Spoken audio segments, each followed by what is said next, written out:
இந்திய கம்யூனிஸ்ட் கட்சியின் சார்பில்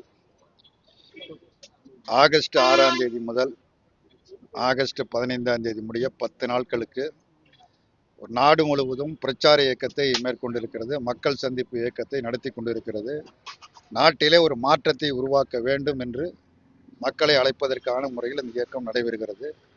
கடந்த 12 ஆண்டு காலமாக மோடி தலைமையிலான அமைந்திருக்கிற ஆட்சி என்பது அப்பட்டமாக விவசாயிகளுக்கு எதிரான ஆட்சியாக, தொழிலாளர்களுக்கு எதிரான ஆட்சியாக, மாணவர் இளைஞர்களுக்கு எதிரான ஆட்சியாக, பெண்களுக்கு எதிரான ஆட்சியாக, மொத்தத்தில் ஒரு மக்கள் விரோத ஆட்சியை நடத்தி கொண்டிருப்பதை நாடு நன்கறியும். விவசாயிகளுக்கு எதிரான சட்டங்கள், தொழிலாளர்களுக்கு எதிரான சட்டங்கள், நீட் நுழைவுத் தேர்வு, இதன் மூலமாக மாணவருக்கு எதிர்ப்பான நடவடிக்கைகள், தேசிய கல்விக் கொள்கை என்கிற பெயரால் மாணவர்களை கல்வி நிலையங்களிலிருந்து வெளியேற்றுகிற மிக மோசமான நடவடிக்கை, இவைகளை கண்டித்து இவைகள் அனைத்தையும் திரும்ப பெற வேண்டும் என வலியுறுத்தி இந்த இயக்கம் நடைபெறுகிறது. நிறைவாக செப்டம்பர் மாதம் 1ஆம் தேதி தலைநகர் டெல்லியில் லட்சக்கணக்கான மக்கள் பங்கு பெறுகிற ஒரு மகத்தான பேரணி நடைபெற இருக்கிறது. மோடி அரசாங்கத்துக்கு எச்சரிக்கை விடுப்பதற்காக, நாட்டு மக்களின் கவனத்தை ஈர்ப்பதற்கான முறையில் அந்த பேரணி நடைபெற இருக்கிறது. இதற்கு எல்லா பொதுமக்களும் ஆதரவு தர வேண்டும் என்று இந்திய கம்யூனிஸ்ட் கட்சியின் சார்பில் கேட்டுக்கொள்கின்றோம். தமிழ்நாடு அரசை பொறுத்தமட்டில் நிதிநிலை அறிக்கை, வேளாண்மைத்துறை அறிக்கை போன்ற அறிக்கைகள்லாம் நாட சட்டமன்றத்தில் வைத்திருக்கிறார்கள். விவாதம் நடைபெறுகிறது. நல்ல பல விஷயங்களை அறிவித்திருக்கிறார்கள். அதை வரவேற்கிறோம். மேலும் மக்கள் எதிர்பார்ப்பு, தேர்தல் காலத்தில் கொடுத்த வாக்குறுதியின் அடிப்படையில் அந்த எதிர்பார்ப்புகளையும் நிறைவேற்றுவதற்குள்ள முயற்சிகளை மேற்கொள்ள வேண்டும். குறிப்பாக மானிய கோரிக்கைகள், அந்தந்த மானிய கோரிக்கைகள் வருகிற பொழுது அந்த பிரச்சனைகளுக்கு தீர்வு காண வேண்டும் என்று கேட்டுக்கொள்கிறோம். நேற்றைய தினம் தமிழ்நாடு சட்டப்பேரவையில் தமிழ்த்தாய் வாழ்த்து முதலிடம் பெற வேண்டும், கட்டாயமாக இடம்பெற வேண்டும் என்று முதலமைச்சரால் முன்மொழியப்பட்டு அனைத்து அரசியல் கட்சிகளும் ஆதரவு தெரிவித்து ஒருமனதாக அந்த தீர்மானம் நிறைவேற்றியிருப்பது மிகுந்த மகிழ்ச்சி அளிக்கிறது. இதே போன்று காவிரி நதிநீர் பிரச்சனையிலையும் தமிழகம் ஒன்றுபட்டு நிற்க வேண்டும். அதற்கான முயற்சியில் அரசு ஈடுபட வேண்டும் என்று கேட்டுக்கொள்கின்றோம். விவசாயிகளுடைய நெல்லுக்கு, கரும்புக்கு ஊக்கத்தொகை அறிவித்திருப்பதை வரவேற்கிறோம்.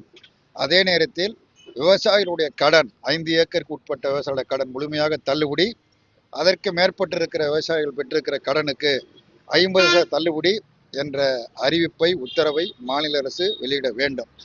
தற்பொழுது அறிவித்திருக்கிற அறிவிப்பு விவசாயிகளுக்கு பெருமளவுக்கு பயன்படாது. ஏன்னா 1 லட்ச ரூபாய்க்கு கீழே கடன் வாங்கியிருந்தா கடன் தள்ளுபடின்னு வருது. சிலர் பல லட்சம், 1 லட்சத்துக்கு மேலே கடன் வாங்கி நிறைய இருக்கிறாங்க. ஒரே வீட்டில் 2 பேர் கடன் வாங்கியிருந்தா கிடையாதுன்னு சொல்றது ஏற்புடையதல்ல. 10 ஏக்கர் நிலம் இருக்கான், பாகப்பிரிவினையில் அண்ணனுக்கு 5 ஏக்கர், தம்பிக்கு 5 ஏக்கர்னு பிரிச்சிருப்பாங்க. இந்த மாதிரி யதார்த்தமாக நடைமுறையில் உள்ள பிரச்சனைகளையும் கணக்கில் கொண்டு உண்மையில் விவசாயிகளுக்கு பயனளிக்கக்கூடிய வகையில் 5 ஏக்கருக்கு உட்பட்ட அனைத்து விவசாயிகளுக்கும் பெற்றிருக்கிற கடன் எவ்வளவாக இருந்தாலும் தள்ளுபடி என்பதும், 5 ஏக்கருக்கு மேலுள்ள விவசாயிகளுக்கு அவர்கள் பெற்றிருக்கிற கடனில் 50% தள்ளுபடி என்பதையும் அமல்படுத்த நடவடிக்கை எடுக்க வேண்டும். மகாத்மா காந்தி வேலை உறுதியளிப்பு சட்டத்தை ஒன்றிய மோடி அரசாங்கம் சீர்குலைத்து விட்டது. ஏன்னா கடந்த காலத்தில் அதை அமல்படுத்துகிற பொழுது அதனுடைய முழு நிதியையும் ஒன்றிய அரசாங்கம் ஏற்கும் என்று அறிவிக்கப்பட்டது. ஆனால் மோடி அரசு பெயரையே மாற்றிவிட்டார்கள். 5 மாதம் 5 மாதம் 15 நாளில் காந்தியை சுட்டு கொன்ற கொடியவர்கள் இன்னைக்கு காந்தியினுடைய பெயரே இருக்கக்கூடாது என்று முடிவு வெட்டி விட்டார்கள். பெயரை நீக்கியது மட்டுமல்லாமல் அதற்கு வேறொரு பெயர் வைத்து இந்த மகாத்மா காந்தி வேலை உறுதியளிப்பு திட்டத்திற்கான செலவை 60% ஒன்றிய அரசாங்கம் மேற்கொள்ளும், 40% மாநில அரசாங்கம் மேற்கொள்ளும் என்று அறிவித்திருப்பது ஏற்புடையதல்ல. கடந்த ஜனவரி மாதம் சட்டமன்றத்தில் இதை எதிர்த்து ஒருமனதாக தீர்மானம் நிறைவேற்றப்பட்டிருக்கிறது என்பதையும் புதிய அரசு கவனத்திற்கொண்டு கிராமப்புறத்தில் இருக்கிற ஏழை எளிய மக்களுக்கு ஒரு வேளைக்கு கஞ்சிக்கு வழிவகுத்த இந்த திட்டத்தை முறையாக செயல்படுத்த நடவடிக்கை எடுக்க வேண்டும் என்று கேட்டுக்கொள்கிறேன். அனைத்து கட்சி கூட்டத்தை கூட்டணும்னு எல்லா எதிர்கட்சியும் சொல்றோம். அதுலலாம் ஆர்வம் காட்டாத முதலமைச்சர் இந்த டீலிமிட்டேஷன் பிரச்சனைக்கு அனைத்து கட்சி எம்பிகள் கூட்டத்தை கூட்டுறாரு. அது சரியான அணுகுமுறையாது. நான் முன்னாடியே சொன்னேன், தமிழ்த்தாய் வாழ்த்துல தமிழகம் எப்படி ஒன்றுபட்டு நின்றதோ அதே போல தமிழ்நாடு பிரச்சனையில முக்கியமான பிரச்சனை காவிரி பிரச்சனை. தமிழக அரசியல் கட்சிகள் அனைத்தையும் ஆளுங்கட்சியா எதிர்கட்சியா என்று பார்க்காமல் எல்லோரையும் ஒருங்கிணைத்து ஒன்றுபடுத்த வேண்டிய மிகப்பெரிய பொறுப்பும் கடமையும் மாநில அரசாங்கத்துக்கு இருக்கிறது. ஒரு அமைச்சர் அவர்கள் குறிப்பிடுகிற பொழுது அனைத்து கட்சி கூட்டத்தை கூட்ட வேண்டிய அவசியம் இல்லை என்று தெரிவிக்கிறார். அவருடைய கருத்து ஏற்புடைய கருத்து அல்ல. அமைப்பு என்பது ஒரு மோசடி நாடகம். இந்த மோசடி நாடகத்தை கடந்த ஏப்ரல் மாதம் நாடாளுமன்ற சிறப்பு கூட்டம் நடத்தி நிறைவேற்றுவதற்குள்ள முயற்சிகளை மேற்கொண்டார்கள். அப்பொழுது தமிழ்நாட்டு முதலமைச்சராக இருந்த அண்ணன் தளபதி அவர்கள் பெரும் முயற்சி எடுத்து அந்த சட்டத்திற்கு எதிராக எல்லோரையும் ஒருங்கிணைத்தது மட்டுமல்ல, அதற்கு முன்பே அனைத்து கட்சி கூட்டத்தை கூட்டி தீர்மானம் போட்டார்கள். பல்வேறு மாநில முதலமைச்சர்களை தமிழகத்திற்கு அழைத்து கூட்டம் நடத்தி தீர்மானம் நிறைவேற்றப்பட்டிருக்கிறது. அதே நிலையில்தான் திமுக தொடரும் என்று நான் உறுதியாக நம்புகிறேன்.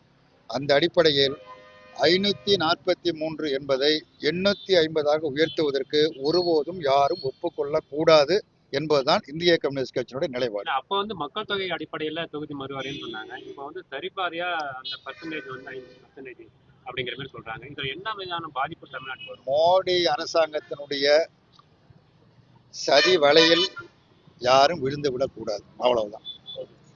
ஸோ மோடி இதுல வீடுகளில் நம்முடைய எட்டுக்கால் பூச்சி வலை பின்னும்ல, எட்டுக்கால் பூச்சி சிலந்தி வலை பின்னும்ல, சிலந்தி வலையில் அகப்பட்ட இழைச்சி தப்ப முடியாது. அதே மாதிரிதான் சிலந்தி வலை பின்னப்படுகிறது. யாரும் இதில் அகப்பட்டு கொள்ளக்கூடாது. நிச்சயமா நீங்க 50% சொல்றீங்க. 39 பேரு 40 பேர்னு வச்சுங்க, 20 பேரு. உத்தரப்பிரதேசத்துல 80 பேரு, அங்க 40 பேர்னு அதிகரிக்கும்ல, அது 120 ஆயிடும்ல, அது மாதிரி அதிகரிக்கும்ல. அப்போ வட மாநிலங்கள் முழுவதும் நாடாளுமன்ற உறுப்பினர் எண்ணிக்கையில் அதிகரிக்கும். தமிழ்நாடு உட்பட தென் மாநிலங்களின் உறுப்பினர் எண்ணிக்கை குறையும். அப்ப நாடாளுமன்றத்துல எந்த சட்டத்தை வேண்டுமானாலும் பிஜேபி நிறைவேற்றி கொள்ளலாம். சிலந்தி வலையில யாரும் அகப்பற்றக்கூடாதுன்னு சொல்றீங்க. பொதுவாக அரசியல் கட்சிகளாக இருந்தாலும் சரி, தனி நபர்களாக இருந்தாலும் சரி, பிஜேபி விரிப்பது சிலந்தி வலை.